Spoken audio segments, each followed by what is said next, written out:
Thanks very much, Bonnie. Volkswagen top U.S. executive was grilled yesterday on Capitol Hill over the VW emissions scandal. Let's listen to a bit of what happened. On behalf of our company and my colleagues in Germany, and me personally, I would like to offer a sincere apology for Volkswagen's use of software program that served to defeat the regular emissions testing regime. So we're joined now by Marsha Blackburn. Congressman Blackburn has served in the United States Congress representing her home state of Tennessee since 2002.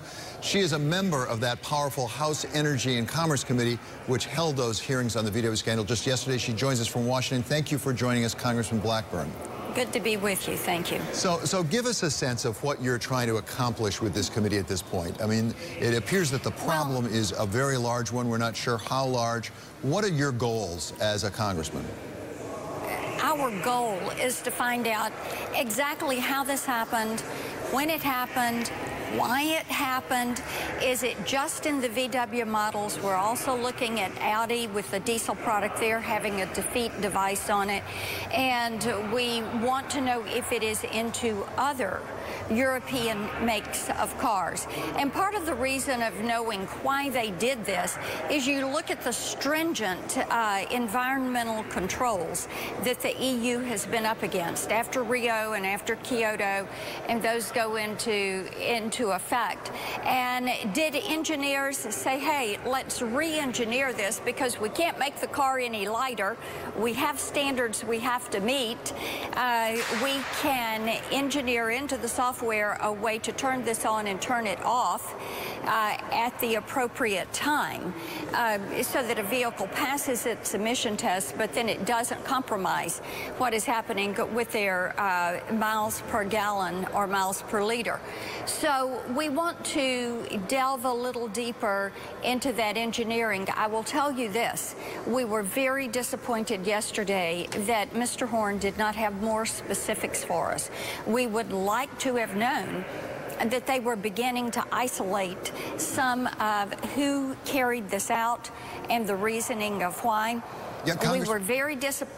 Yeah. Sorry, I just want to ask you. Go ahead. You are not directly responsible for regulating the emissions as a congressman. Your committee is responsible for oversight for those who do. Are you Correct. Also disappointed in the regulators? After all, this problem was not discovered by the regulators. This was discovered by an outside organization. Yes, you're exactly right. And that is one of the questions and one of the things I approached yesterday. Does the EPA have so much on their plate that they basically can't see the forest for the trees? And they're not focusing on regulations that matter? Or has there been so much put on there? Or is there a coziness between regulators and third-party testing to say, oh, this is fine and that is fine, and then they're not doing their job? So absolutely, the regulatory body bears some fault in this, and we're going to hear more from the regulators about how they're carrying out their job, what they consider to be the most important regulations, and what they kind of push to the side or take somebody else's word for it. Congresswoman, I know you were disappointed with the amount of information that you got yesterday, but given what you know, do you believe it was a handful of isolated engineers responsible for this, or was senior management involved? We don't know. It does concern us, and I felt as if we, on a bipartisan basis, I think you can say we felt as if we kind of got two different stories going. Either they knew about it in 2014 when the West Virginia University report came out, or they didn't know about it until September 3rd, 2015, and there was a lack of clarity around that timeline. So we do not know what the interface was with, yes, there's an awareness there's some type problem here, and how far that went up the food chain. As I asked for more specificity on the timeline, the answer I got from Mr. Horn was that Jones Day was in charge of the investigation and they were investigating. Well, if this is has been since September 3rd, and this is a systemic problem.